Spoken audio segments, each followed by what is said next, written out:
দর্শকদের অনেক দিনের অপেক্ষার পর অবশেষে খুবই জনপ্রিয় ধারাবাহিকে ফিরলেন অভিনেত্রী অনুষ্কা গোস্বামী। স্টার জলসার গাঁটছড়া ধারাবাহিক দিয়ে জনপ্রিয়তা পেয়েছিলেন এই অভিনেত্রী। তার আগেও আকাশ আটের একটি ধারাবাহিকে অভিনয় করতে দেখা গেছিল তাকে।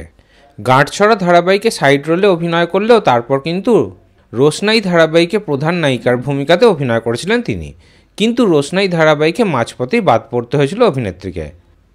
রোশনাই ধারাবাহিকে মাঝপথে বাদ পড়াতে দর্শকদের মন তো খুবই খারাপ হয়ে গেছিল। তারপর থেকে দর্শকরা অপেক্ষায় বসেছিল যে কবে অভিনেত্রী অনুষ্কা গোস্বামী আবার নতুন ধারাবাহিকে ফিরবে। নতুন ধারাবাহিকে তো অভিনেত্রী ফিরলেন না, তবে এবার একটি জনপ্রিয় ধারাবাহিকে ফিরতে চলেছেন অভিনেত্রী অনুষ্কা গোস্বামী। এবার বেঙ্গল টপার ধারাবাহিকে ফিরলেন তিনি।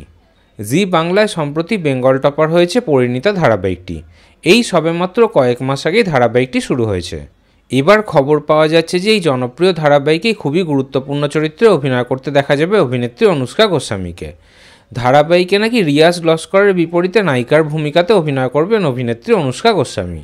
এর আগেও গাঁটছড়া ধারাবাহিকে আমরা রিয়াজ অনুষ্কা জুটিকে অভিনয় করতে দেখেছি, তবে এখনও এই বিষয়ে কিন্তু পুরোপুরি কনফার্মেশন পাওয়া যায়নি। তাহলে পরিণীতা ধারাবাহিকে যদি রিয়াজ অনুষ্কা জুটিকে আবারও দেখা যায় তাহলে কেমন হবে? এই বিষয়ে আপনাদের কি মতামত কমেন্টে অবশ্যই জানাবেন।